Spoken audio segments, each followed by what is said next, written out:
Shots fired.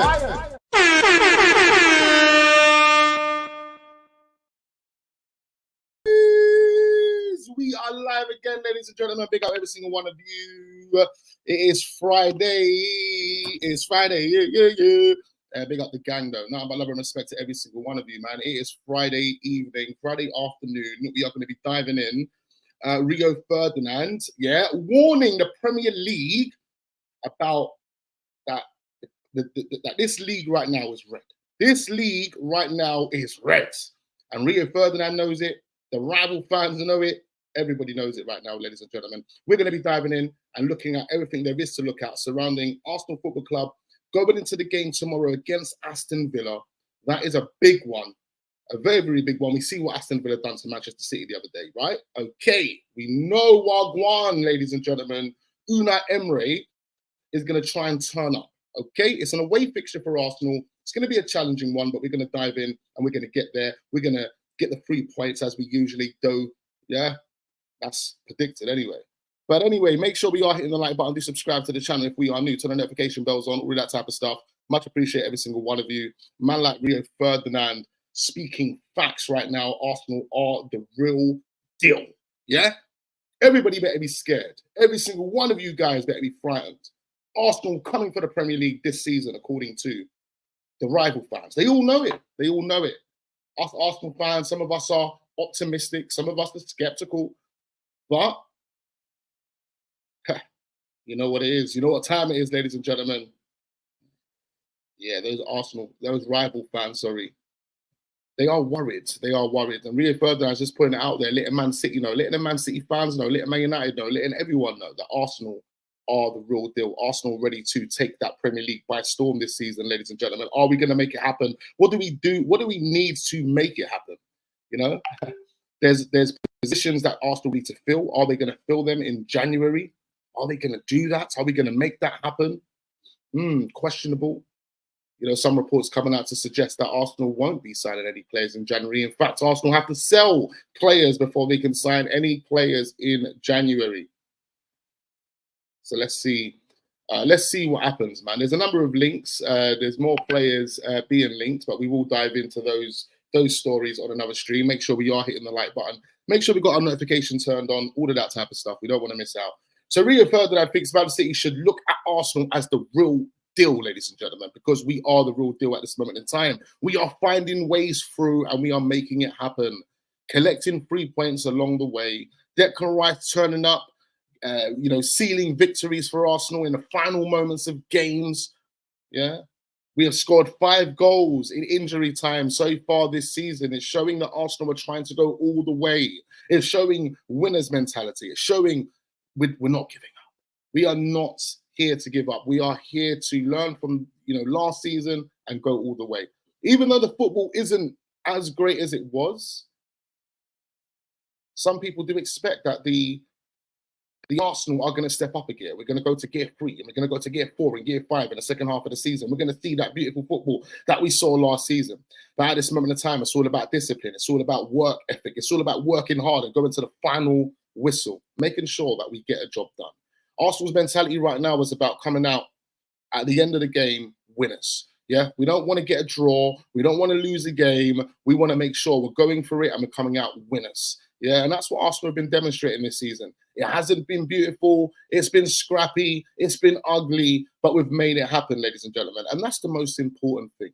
Rio Ferdinand and various other pundits believe that Arsenal will win the Premier League this season. Rio Ferdinand actually said at the beginning of the season, he actually thought it was Man City that would be winning the Premier League. But after, the 15 games that we've played so far, it's kind of made him question on whether Man City are capable of winning the Premier League this season. And he believes it's out of Liverpool and Arsenal. But he is making Arsenal the favourites without saying Arsenal are the favourites. He actually says here, what does he say here? What does he say? He actually says, I don't actually think Arsenal have got to the level they played at last season yet. Yeah, a big fat yet, performance-wise. But look where they are. So they ain't even playing particularly well or as well as we've seen them consistently. And they're still top of the league. That's Arsenal's work ethic, finding a way, players working their socks off. The newfound mentality that Arsenal have, the mentality that Mikel Arteta has instilled into these players over the past 18 months is phenomenal. And we've seen the work rate just go up a notch. You're looking at players, you're trying to think, well, what players aren't working hard enough? Who do I look at in this starting 11 that's not working hard enough? And I'm struggling to find a player.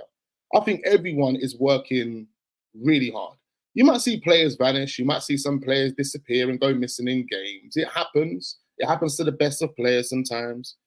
But one thing that we have improved on dramatically is the work rate and the fact that we are going to the end. We ain't going to give up after 60 minutes. There has been some question marks over, solidifying leads, taking the lead 2-0, 3-0 up. Not even 3-0 up, but 2-0 up and letting teams get back into games. We've seen that this season. But I believe Arsenal are learning from these mistakes. Arsenal are trying to overcome these problems, and they're trying to grow the right mentality and the right attitude that will see them through and carry them through to the final whistle, through to injury time, and still keep knocking on the door, still keep looking for an answer. And, we've been getting it, man. We've been getting it, popping up and scoring goals. Kai Havertz scoring goals. Declan Rice scoring goals. Yeah? Saka scoring goals. Martinelli scoring goals. Not as many goals as we would like for him to score, but he scored a beautiful goal the other day, and I hope that continues against Aston Villa tomorrow, because that is going to be a very challenging game. A very difficult and challenging game for Arsenal. And we are going to dive into that in more detail, ladies and gentlemen. I want to know your thoughts. I've got a young number watching. Big you guys up. We rarely stream at these times in the afternoon, but we do appreciate every single one of you that are here. Make sure we are hitting the like button. Do give me your thoughts on the Aston Villa and Arsenal game, and we will touch on that when I get around to the comments. But Rio Ferdinand does say there's a problem, or they're a problem. There's not a problem. Arsenal do have one or two concerns, one or two problems, but we're not here for that, because right now Arsenal are the real deal. Yeah, we are the real deal, and we are a problem. Rio Ferdinand says we are the problem. They are going to be a problem. If I'm Man City, I'm looking at them and thinking this is the real deal. Absolutely, bro. Absolutely. We're going to have to go down to the wire again.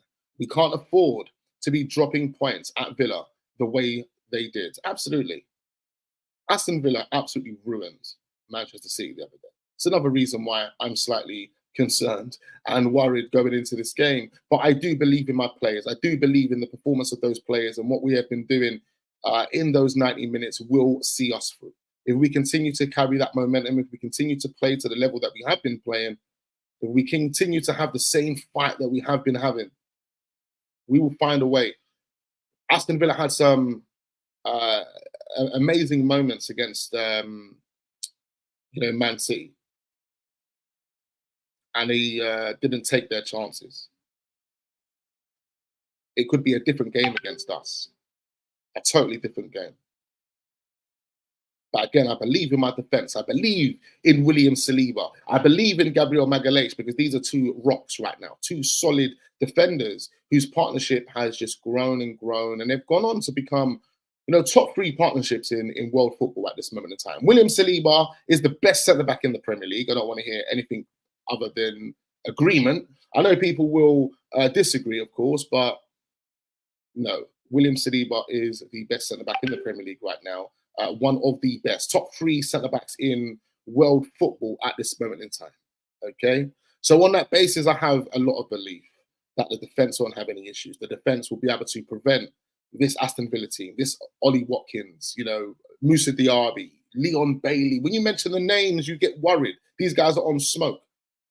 But I believe Arsenal will see it through. Rio Ferdinand thinks Liverpool could push, and I think Liverpool is a team to, definitely push. They could be the surprise package that win the Premier League this season. Their attack is phenomenal. They're, fluid in the way they attack. They are scary. They are worrying when they're running at you. Giving the ball to Mo Salah, anything can happen, as we do know. So they definitely are one of the favourites. In my opinion, it's either Man City, Arsenal, or Liverpool. But with the way Man City have been performing, with the Man City defence and how that's been performing, I'm not too sure if they'll be able to go a number of games and not concede and not potentially lose those games and throw away points. It's going to be extremely difficult for Man City based on their current defensive form at this moment in time. But Rio Ferdinand, and legend in the game. When he speaks, you listen. You have to be real, even though he wasn't an Arsenal player, Man United player, still a football legend. When he speaks, you listen. And right now, Rio Ferdinand is saying Arsenal are the real deal. Okay. He says at the end of this paragraph, it says, I said at the beginning of the season that City will win the league. I ain't as convinced now. I still think City will win it, but I would not be surprised if Arsenal go and win it. Now, he's basically making Arsenal the favourites there. He's basically saying Arsenal will win it based on how he feels about Man City, but he's not going to put the pressure out there. He's not going to make himself sound delusional or anything like that, you know. But Arsenal have got a strong chance right now, based on how we're performing, based on what we're seeing in game. Arsenal have got a strong chance. You know, there are question marks over whether we should get a striker, whether we need to get a goalkeeper. And that's something I want you guys to comment down below and let me know. You know, what do you think right now Arsenal need to guarantee ourselves that title? Is it a goalkeeper? I actually put a poll out on Twitter yesterday. And most people voted for a striker, but I want to know what you guys are thinking in the chat right now. Do comment down below. Let me know your thoughts, man. Big up every single one of you. I want to run through some comments. Get those comments in right now. Big up Footy Chats in the building. I appreciate you each and every time. Big up the members as well. If you want to become a member, make sure you click on that join button. There will be much more member-only streams and member-only content as well. As you've seen over the past couple of weeks, we've been dropping a lot of members-only content. So make sure you get yourself involved and become a member like Footy Chats. Big up CJ in the building. Nothing but love and respect to you, CJ. We've got Nataro in the building as well. I see you. Big up Sergio. He says we need a versatile defender and a CM. A versatile defender and a CM. I would agree, actually. I think we need all of those positions. But what I want right now, what the answers I want from you right now, and the comments I want right now, ladies and gentlemen, is what guarantees Arsenal the Premier League this season? What guarantees Arsenal the Premier League? Do we need a striker that guarantees Arsenal the Premier League? If we sign a striker, do you reckon that gets Arsenal the Premier League this season? If we sign a goalkeeper, which probably won't happen, so obviously we just got David Raya on loan and we're looking to make that deal permanent. But this is your opinion right now, ladies and gentlemen. If we sign a goalkeeper, does that solidify our chances? If we sign a creative midfielder, someone to partner Declan Rice and Odegaard, to replace, not replace Havertz, because Havertz has been doing well over these past couple of games, and it still remains to be seen on whether Havertz is going to, be consistent enough and increase those level of performances, right? But do we need a central midfielder? What do we need to come in right now and guarantee our chances? Because I think the league is for the taking this season. I think anyone of Liverpool, Arsenal, and Manchester City can win this league. If we actually just switch over quickly and we look at those three teams, we just study those three teams. We'll start with Liverpool because, Liverpool, a really interesting team, finished 5th last season. Everybody knew they were going to kind of push for top 4 this season, but they've done better than some would have anticipated. The numbers have clearly improved off the back of last season. In fact, the only team, I think Liverpool and Arsenal, out of the three that we're talking about here, are the two teams that have improved number-wise off of last season, based on points. Man City are the team that have actually declined. Last season, Man City had 35 points. This time, at this point of the season last year, they had 35 points. So far this season, they have 30 points. In fact, they are 4th in the table. I don't think I've ever seen. I don't think I've ever seen Man City 4th in the table before.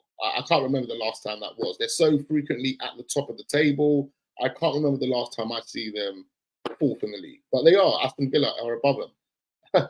And Aston Villa can cement that by winning against Arsenal tomorrow, which again could be a strong possibility. We got the Southern Goonies. There's a striker and midfielder and an insurance policy at the back in case Gabriel Saliba goes down. A striker can be bought. The others could be loans if needed. We need to strike hard in Jan. And I agree with that, Southern Gooner, I really do agree with that because, look, man, like I said the other day, it's all about ambition for Arsenal right now. And if Arsenal say to themselves, ah, cool, I want the Premier League, or we're going for the Premier League, then there would be no hesitation in terms of getting those deals done in January, bringing in a striker, bringing in a goalkeeper. If this was Alex Ferguson right now, and he knew that he had this chance to win in the Premier League, and he knew there was competition around him, like Man City and flipping Liverpool, do you really think in January he'd be like, no, it's okay, we'll just go and buy a backup player and we're good to go for the remainder of the season? He wouldn't do it. He wouldn't do it. He would always solidify his chances and guarantee himself that league by signing a Van Nistelrooy in January, or signing a, you know what I mean? And that's just how Arsenal need to act right now. We need to act like that in this January window. I think a striker is a priority. I honestly believe that, yeah, a goalkeeper is something we can look at, but not in January. Not in January. Let's be fair to David Raya at this moment in time. He had a howler the other day. We're going to see how he performs against Aston Villa, because we do know he's going to be playing. But let's give him to the end of the season. Let's really see how he does perform. My initial thinking is, let's just kind of analyze him and then focus on the goalkeeping position in the summer. We don't necessarily have to trigger that deal for a permanent buy. We don't necessarily have to. Arsenal was saying, yeah, we want to do that, but they could change their mind based on how the rest of this season goes. I just don't think going into January and signing a goalkeeper makes any sense for Arsenal right now. What we need to do is a striker. It's a priority. And then I could even then say maybe just bringing in another central midfielder or someone that can rotate with Saka. We've got Reece Nelson there. Reece Nelson's doing more modelling these days than he actually is playing minutes. He's on the website, all over the website, clothing there, clothing here. He's more of a model. He gets 100K a week from Arsenal to be a model, right? So if that's the case, we need to kind of move Reece Nelson on and get ourselves in a player that can come in and give Saka a run for his money. And that's what we need. How many times did Fergie get quality over the line in Jan? This is what I'm saying, bro. And this is the reason why it's so important. This is the reason why Fergie won consecutive league titles, because he didn't ramp. And he knew that January was key to then determine whether you can win the league or not. People always say the race kind of starts in, March, April, and I totally agree with that.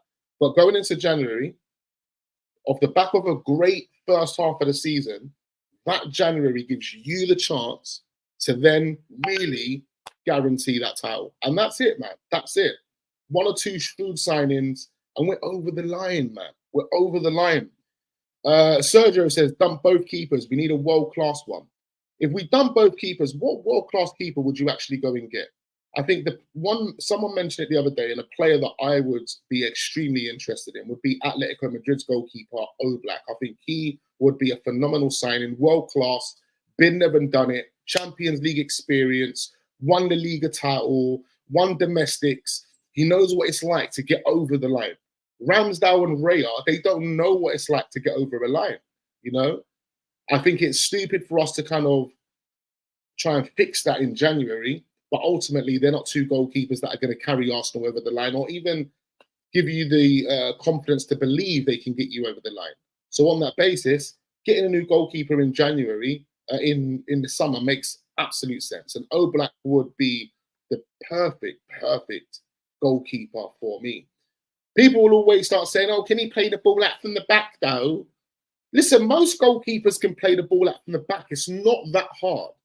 I need people to stop acting like this playing the ball out from the back is some sort of special art. It's not a special art, right? David Seaman was playing the ball out from the back, yeah? You just know that, all right? All these goalkeepers have been playing the ball out from the back.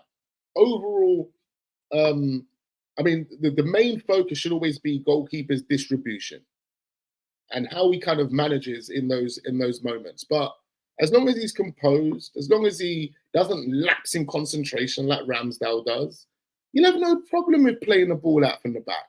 You can, as the goalkeeper, you can always keep it simple. As long as you're composed and you're aware of what's going on around you, you can always make easy and simple passes to keep control of possession. The main concern for a goalkeeper would always be distribution. And Aaron Ramsdale over the past 12 months has kind of proved that his distribution isn't as great as it was in the first season that he was here. We saw an instant change in how Aaron Ramsdale was helping with the transition of play. in comparison to what Leno was doing, right? But now we're not really seeing that no more. We're not seeing it.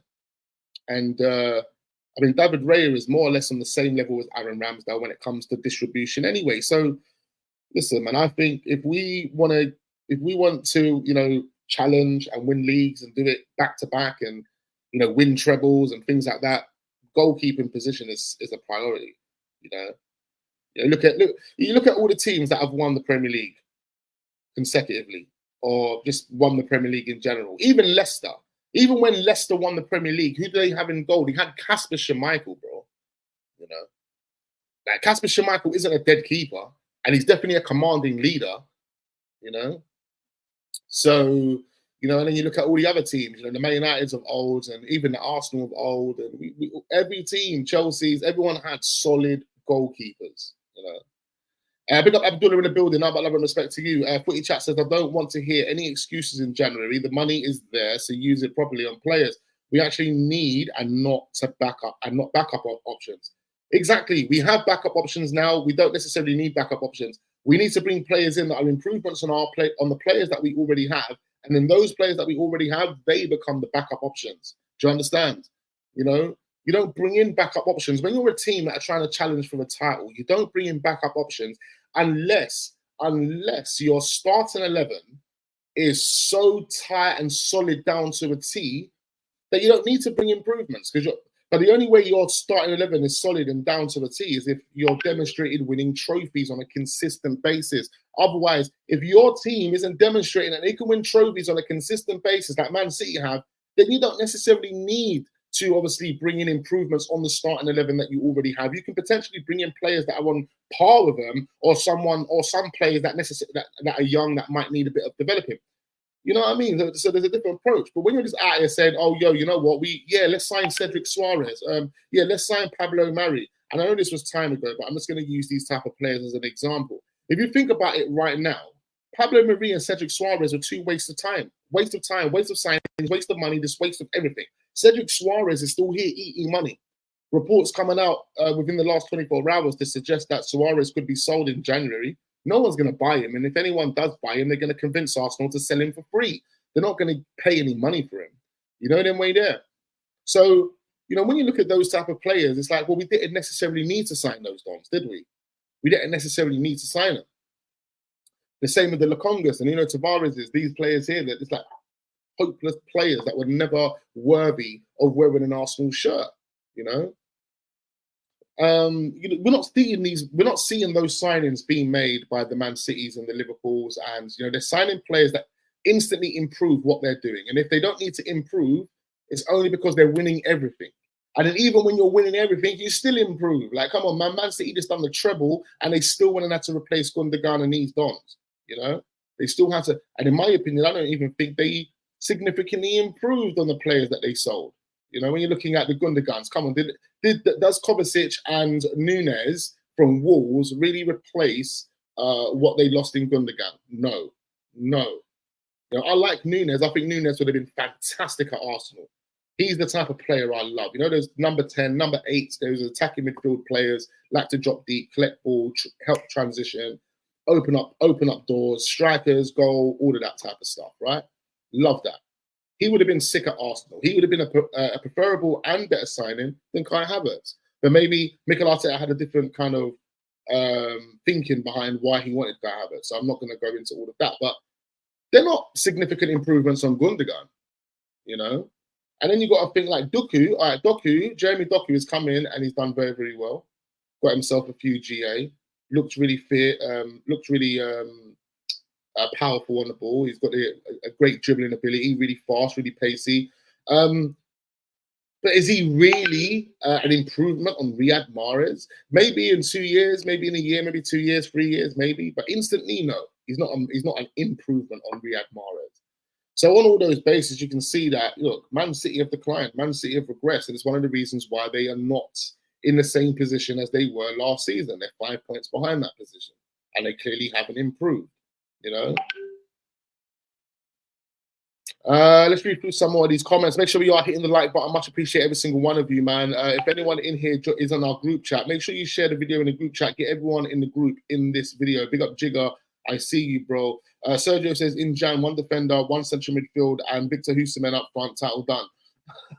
I mean, that is actually a lot to ask for, but you know, I definitely get the point. And Victor Huseman, I don't think that's going to happen in January for anyone. That's definitely going to be a summer move. But a striker is so important, and we you know, it's about who is available, how much money can Arsenal put on the table, is it feasible for Arsenal, and so on and so forth. Teta has kind of changed how we build out from the back. He's now turning our goalkeeper into a third centre back while the fullbacks go further forward. Yeah, so he's got you're playing a sweeper keeper type role, isn't he? So you've got the goalkeeper coming out playing like a a centre back. I mean, teams have been doing that for years. A number of goalkeepers have done that. Barthez, Man United was doing that. You know, Barthez used to operate in the same manner. There was a number of goalkeepers that done that back in the day. But you know, it works. It works. It gives you an extra body on the fields that you can kind of help to keep possession, use to keep possession, and it gives you, like you said, more bodies to get forward. You know. And when that kind of happens, you also got that support from Declan Rice, and that spine that we have, that Rice, Saliba, Gabriel spine is so incredible. That's a world class, borderline elite spine. The moment Arsenal win the Premier League, Gabriel Magalhaes, William Saliba, and Declan Rice, that spine becomes an elite spine. All we've got to do is win the Premier League, bro. Based on what they're demonstrating this season, that is a world-class spine. The moment they win the league, that becomes an elite spine. And all we've got to do is just bring in elite players, man. That's it, blood. But big up Mikel Arteta, you know, there's been if, buts, maybes, there's been question marks, there's been this, that, the other, you know, but at the end of the day, there's pros and there's cons.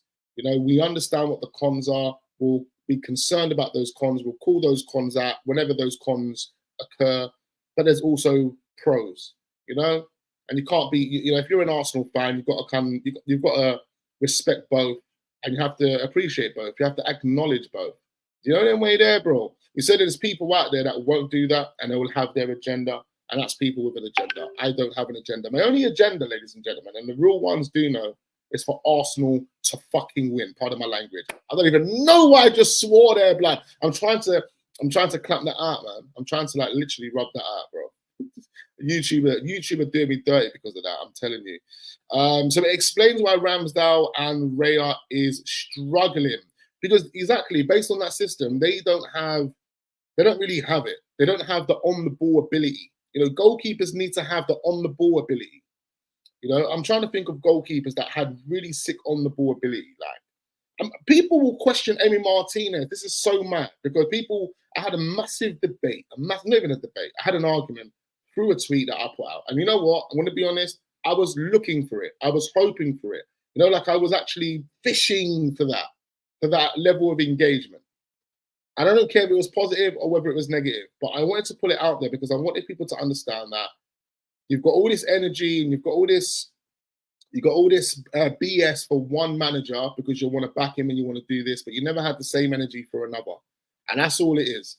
How do people feel now that, you know, Man City only got 2 shots against Aston Villa and they got 22 shots? Are people going to start calling Pep Guardiola not good enough for Man City? Are they going to do that now? Because people will always whack Unai Emery with that stick and say, oh, well, Unai Emery, he conceded 27 shots against Watford and all right, cool. It was a bad performance.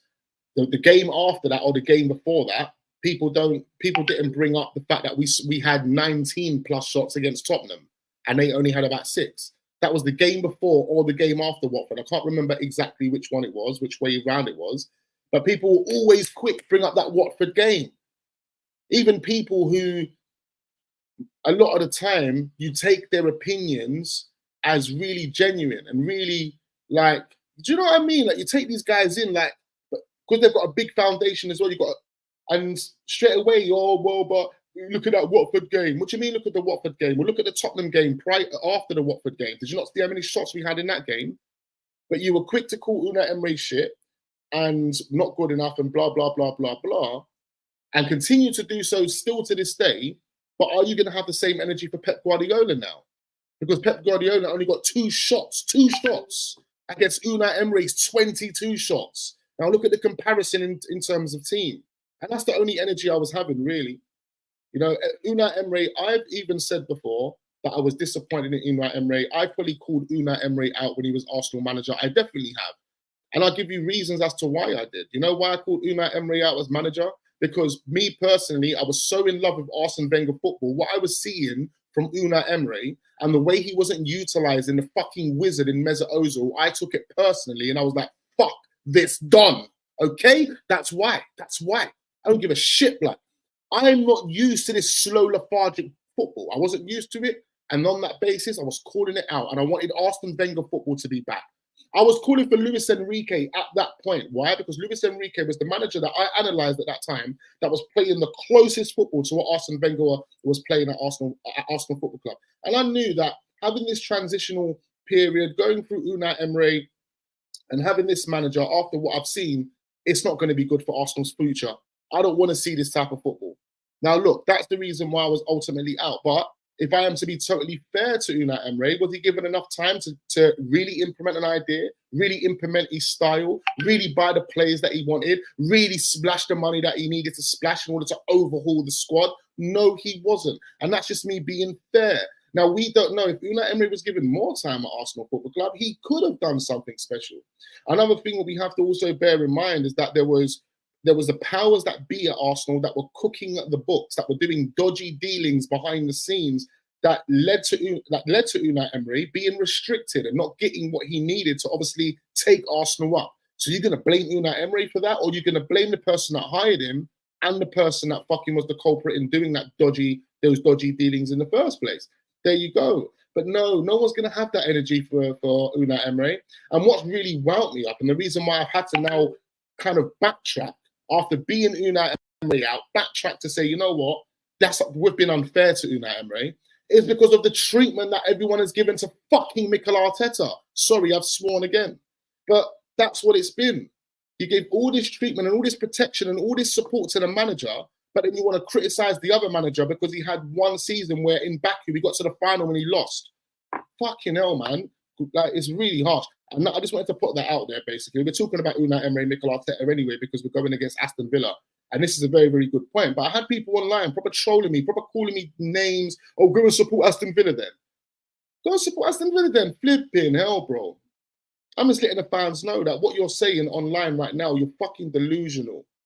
You're delusional. And I can't believe you're so brain dead that you didn't even realise that you were so harsh to Unai Emery, but you're sucking up to Mikel Arteta. I don't understand. I don't understand. Why don't you have the same energy for Mikel Arteta as well?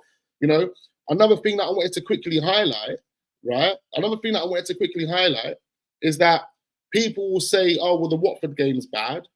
Unai Emery had to get fired because he lost the dressing room and he was sitting 11th in the table. Well, firstly, let me correct those that think that's true. He didn't lose the dressing room.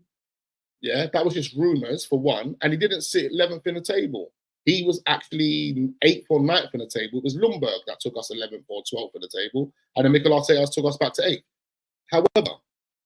However, you've got energy for that. And you will say Unai Emery needed to get fired on that basis. Cool, fair enough. So why didn't you have that same energy when Mikel Arteta had us sitting 15th in the table, 10 games straight?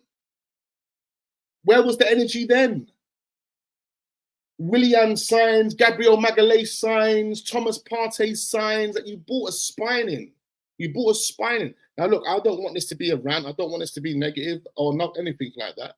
So people that are watching, please don't misconstrue this because I am not trying to, act in that way. But I'm just trying to give you context as to why I put that tweet out the other day. Nothing against Arsenal, nothing about sitting at the top of the table, nothing even against Mikel Arteta at this point in time.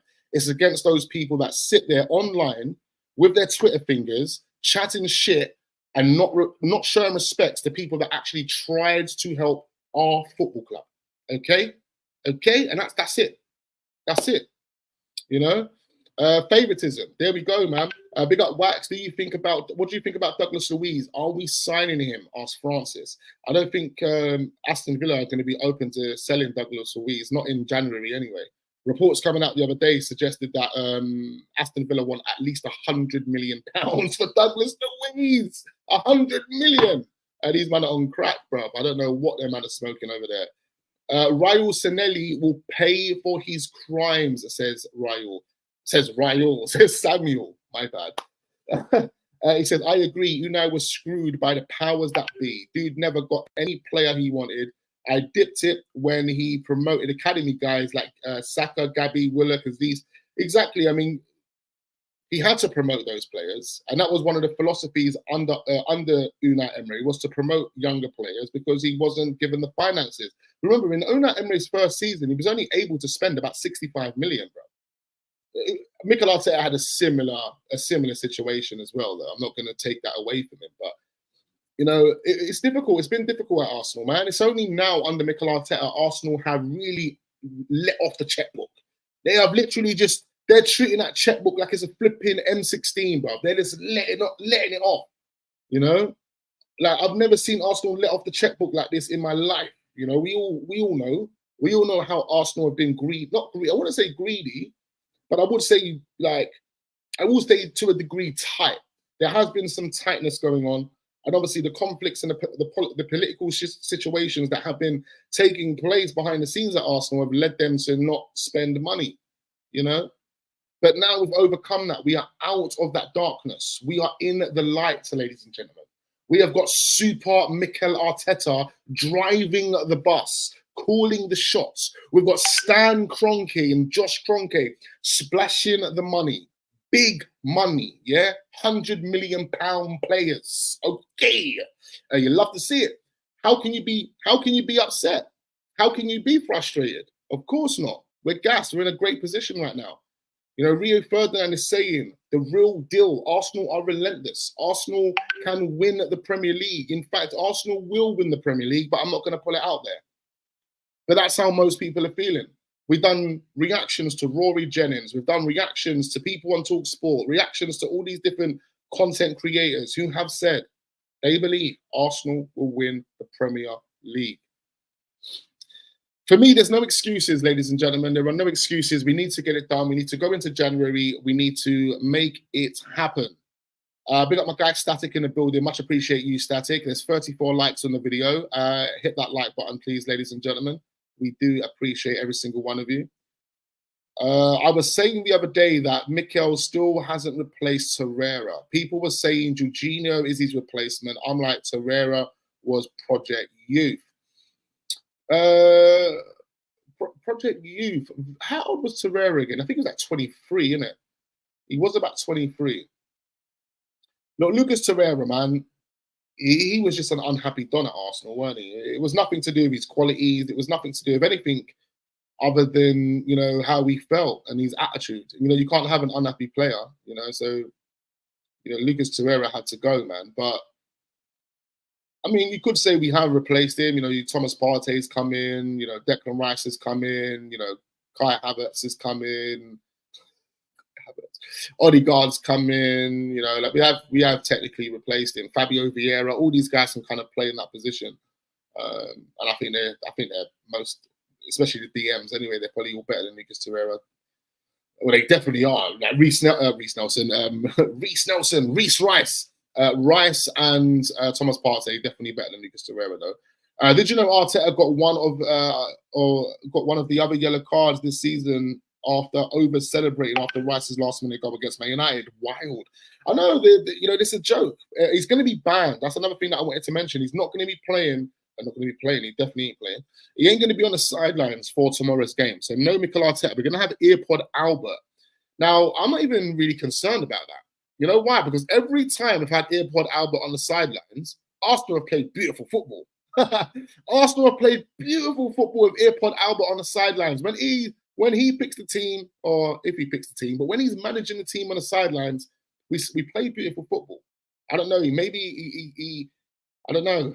It's so crazy. Why is the absolute hate for Arteta? You know, I don't think there's hate for Arteta, man.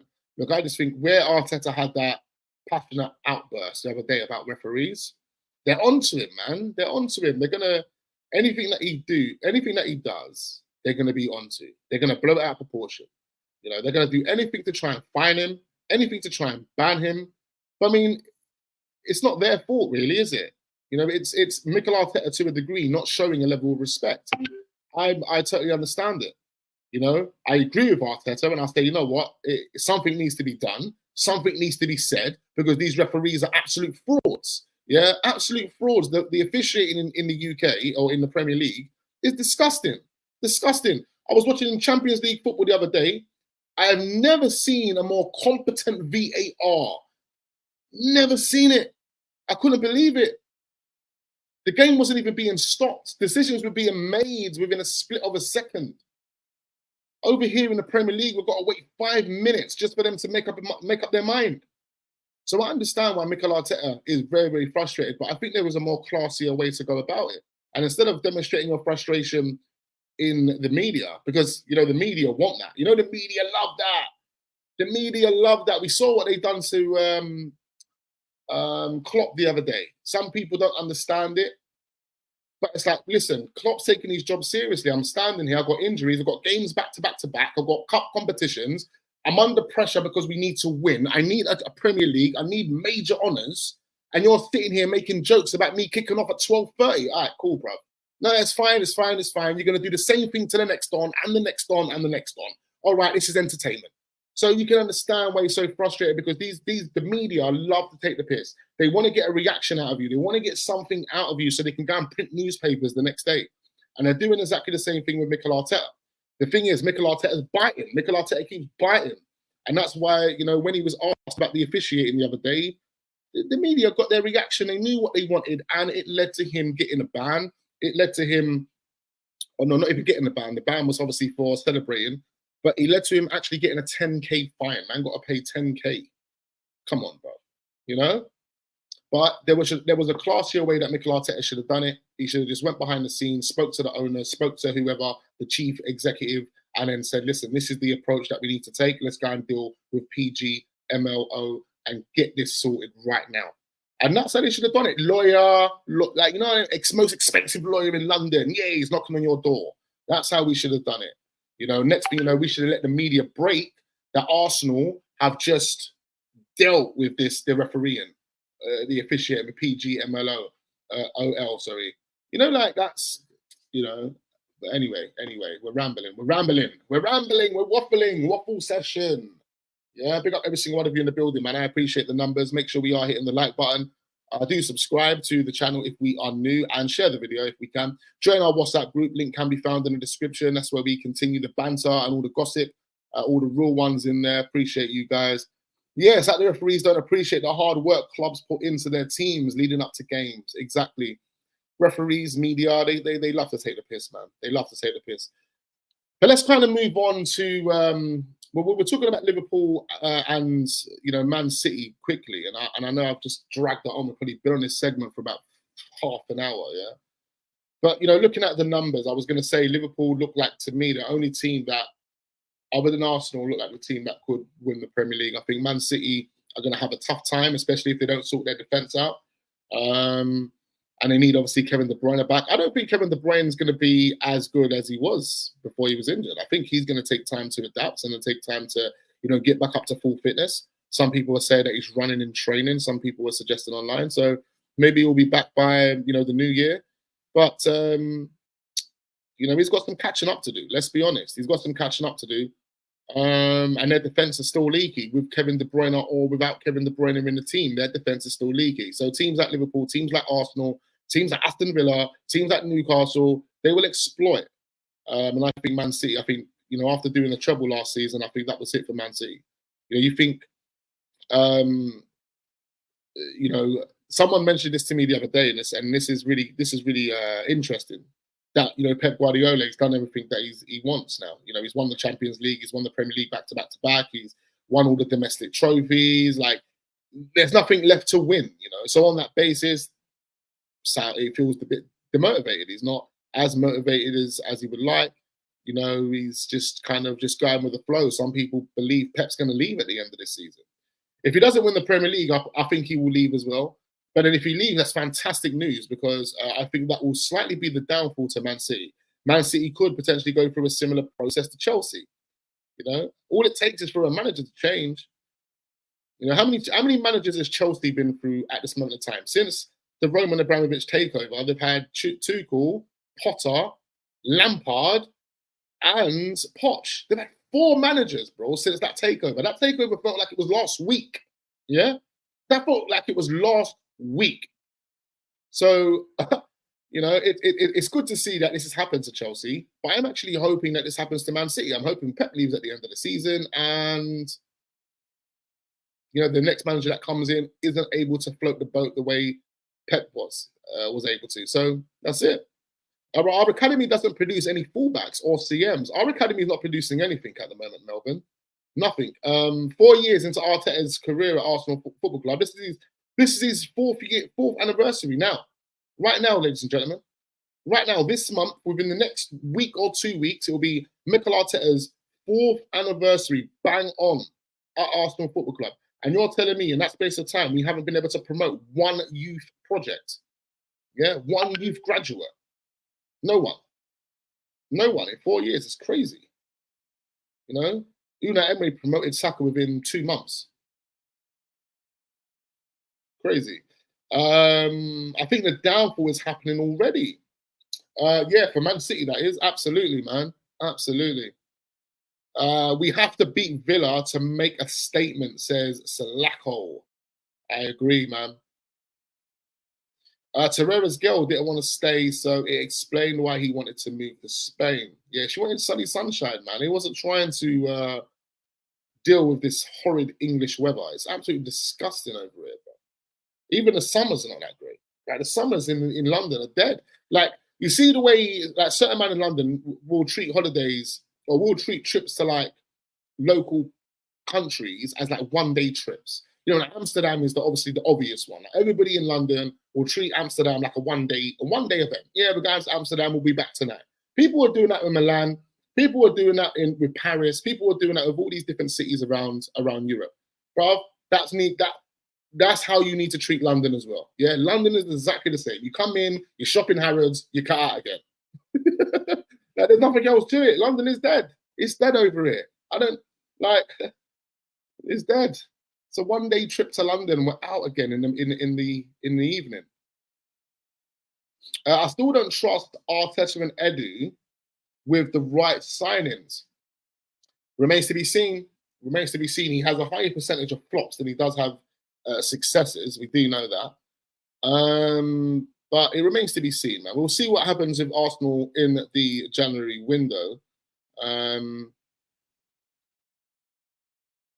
But I'm not even getting my hopes up. I honestly not even getting my hopes up. I just don't think Arsenal are going to actively sign a player that we want. They might bring in 1 or 2 players, but I just think it's someone that we just kind of have to just say, it's got to suck it up kind of thing. Like, yeah, it's got a part of it. Yeah, let's get behind it. Yeah, you know where it is. So, yeah, Aston Villa, just quickly touching on the Aston Villa. Obviously, we're playing Aston Villa tomorrow. I believe it is tomorrow, isn't it? I'm looking at Liverpool games. I'm looking at this thinking this is Arsenal's fixtures. I'm like, bro, where's Arsenal games, bro? So, what's going on here? Arsenal, bro.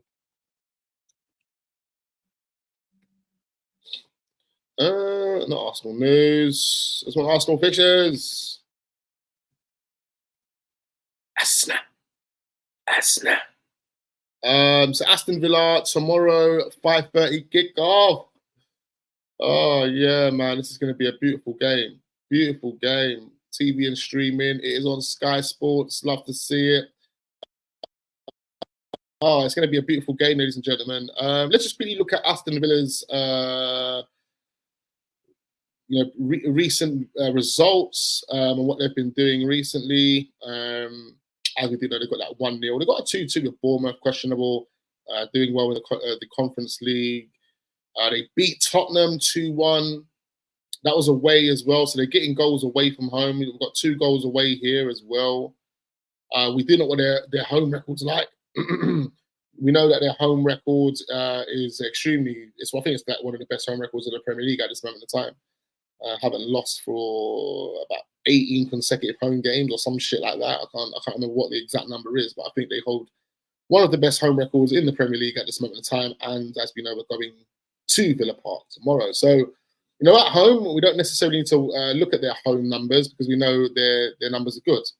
But away, we can see that they've had some challenging times, but they have got some good results as well away from home. So again, Aston Villa is going to be a challenge, man. Like, this is going to be a difficult one, bro. Look at their team. Their team's solid, man. Their team's solid. This looks like a football manager team that are just like winning titles, brother. I can't lie to you. The way Unai Emery's got Leon Bailey playing as well at this moment in time, blah. Like, I'm worried. I'm worried for Zinchenko. We can't play Zinchenko tomorrow, guys. Nah, fam. Nah, guys. We cannot play Zinchenko tomorrow. Tomiyasu's out injured as well, 6 weeks. What do we do? Whoever, like Kivior is going to get torn up.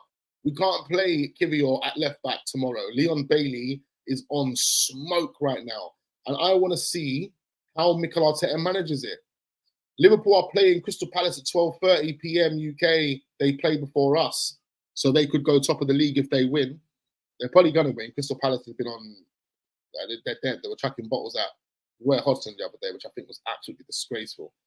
25 years ago, December 1998, we went to Villa Park and lost 3-2, and they almost killed Santa Claus.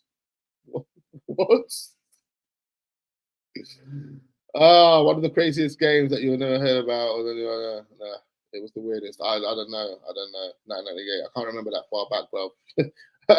I swear that I can't remember last week. I don't even remember what happened last week, man. Man's asking about 1998, blood. Fucking hell. But listen, I don't want to see Zinchenko play tomorrow, to be honest. I think we need to have a solid defensive back line.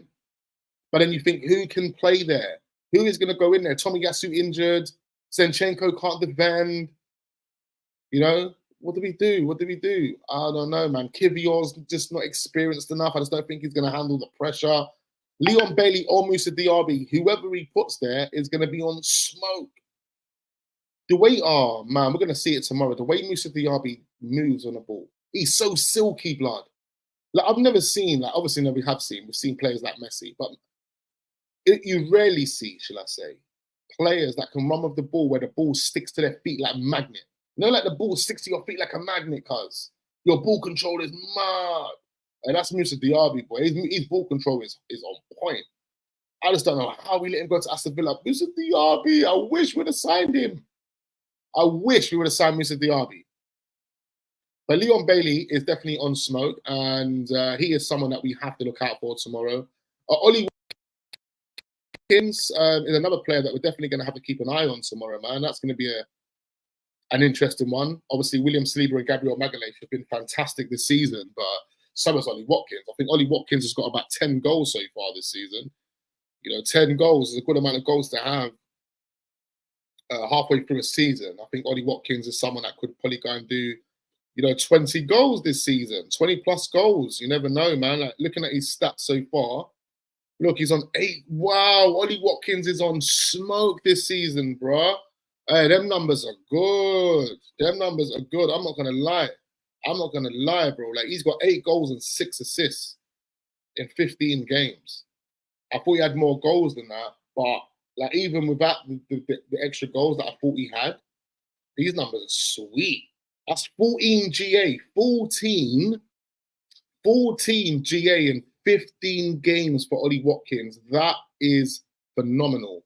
And then even last season, he had a good season as well with 15 goals and 6 assists. So Unai Emery helps him redeem himself, and Unai Emery is getting those numbers out of him again, clearly showing you that when it comes to patterns and when it comes to understanding how to put balls on the plate for players, yeah, Unai Emery is doing that fantastically well because he's got Ollie Watkins doing those type of numbers. If we then look at the other front, the other player, who was it? Moussa Diaby we wanted to look at, yeah? I think his numbers are also on smoke as well, man. It's not even a joke. It is not even a joke.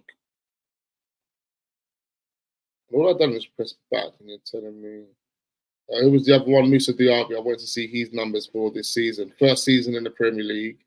He has been benched a few times by Unai Emery, so he hasn't been playing in every or starting every game.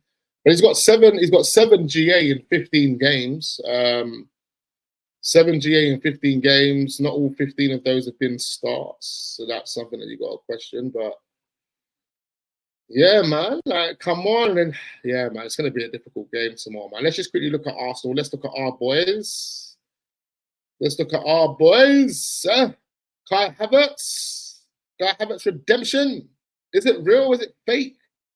Remains to be seen. Remains to be seen.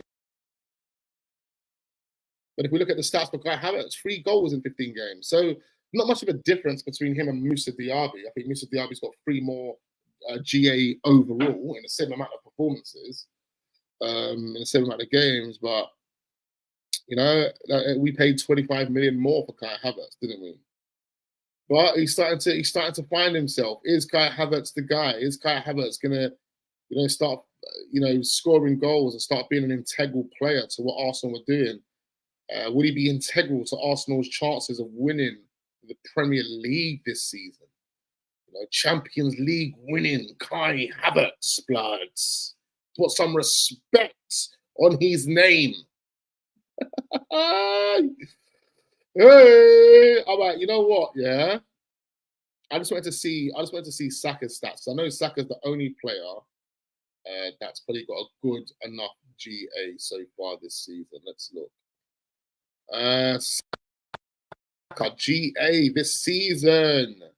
He's got 11 GA in 14 games. So even Ollie Watkins' conversion is better than Saka's. He's got better conversion than Saka, but Saka's still got good numbers. Still got good numbers. I need to see them grow. I want to see more. But so far, so good from Saka, man. I think he's got the best numbers at Arsenal Football Club. No one else has got better numbers than him. So it is what it is, man. All right, a couple more comments. Then I'm going to wrap this up, ladies and gentlemen. It's been a pleasure. Thank you ever so much for joining me. All of that type of stuff.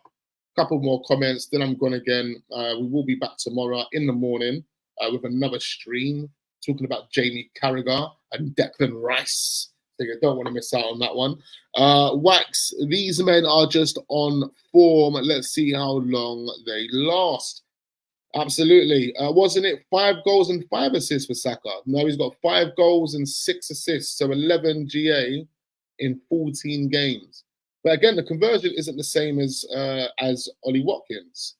Even though we find ourselves higher in the league, Ollie Watkins and Musa Diaby together, they've got 7 and 14. 7 and 14, bro. And I think most of those assists for Musa Diaby were Ollie Watkins goals, and all of the goals for Musa Diaby were Ollie Watkins assists. So those 2 players together have combined have a combined 14 and 7. My maths, does it serve me correctly? 21, I believe that is. 21 GA between Ollie Watkins and Musa Diaby alone. That's not including Leon Bailey. That's not including any of the other players that they've got playing, you know. So they're a team that are finding a way as well, you know, finding a way. Villa are on a 14-match unbeaten run at home, so we can't just think we're going to roll them over. This is going to be the test to see if we're really title contenders. Absolutely agree with that one there, boy. And it's not going to be a walk in the park. We're not going to roll them over. It's not going to be a steamroll. This is going to be a very and extremely difficult game. If anything, I could see this one going down as a draw. I can actually see this one going down as a draw. I don't think Aston Villa win, and I don't think Arsenal win. I think Aston Villa will do enough defensively to keep Arsenal from scoring, and I think Arsenal will do enough defensively to keep Aston Villa from scoring. Or let's say a draw, but we both score. I'm going to go with a 2-2 draw. I'm going to put my score prediction out there now. I'm going to say Aston Villa 2, Arsenal 2. That's what I think the score is going to be tomorrow. Does anyone else want to give their score predictions before I wrap this up? I'll give you my 30 seconds to literally bang in your score predictions, and then I'm going to wrap this up. Make sure you are hitting the like button and subscribe. More content coming in the morning, so make sure you've got your notification bell turned on. We will be talking about Jamie Carragher, his thoughts on Declan Rice, and obviously we'll be talking about Declan Rice in that stream because he has been phenomenal and game-changing signing. Game-changing signing. Yeah, join the WhatsApp group. Link can be found in the description as well, ladies and gentlemen. Much appreciate everyone in that group. But yeah, get your comments in, man. Get your comments in, man. It doesn't take that long. It doesn't take that long, ladies and gentlemen. Come on, please. Hurry, comments, section, prediction, scoreline, Aston Villa, Arsenal. Talk to me. Talk to me. Footy chat says 2-1. 2-1 to the Arsenal. 2-1 to the Arsenal. 2-1. 2-1 to the Arsenal. 2-1 to the Arsenal. 2-1. 3-2 to the Arsenal. Another 3-2 to the Arsenal. 3-2 to the Arsenal. 3-2. 3-2. Hey, listen, I'm looking at a big game tomorrow, man. We've got a 3-1. Come on, boys. This is it, man. This is it. We've got another 2-1. This is it. 2-1 to the Arsenal. 2-1 to the listen, I'm looking forward to it, man. I'm looking forward to it. Aston Villa, Unai Emery versus Mikel Arteta. We've got a 1-1 in there. Another draw. I think it's going to be a 2-2 draw. I just said Arsenal and Aston Villa will do enough to prevent us from scoring, but I think the attack of both teams is phenomenal. The numbers speak for themselves, and on that basis, it's going to be really hard to stop those type of characters and those strikers and those wingers and those players from scoring goals. So I think there will be goals. It's going to be a tight game, and I'm saying 2-2. I'm saying 2-2. All right, ladies and gentlemen, it's been an absolute pleasure. Thank you ever so much. We appreciate every single one of you. Make sure you guys follow me on Twitter. If you don't follow me on Twitter, go and give me a follow on Twitter. Follow me on Instagram. Join our WhatsApp group. All of that type of stuff. And yeah, man, I look forward to seeing you guys in the morning. Peace.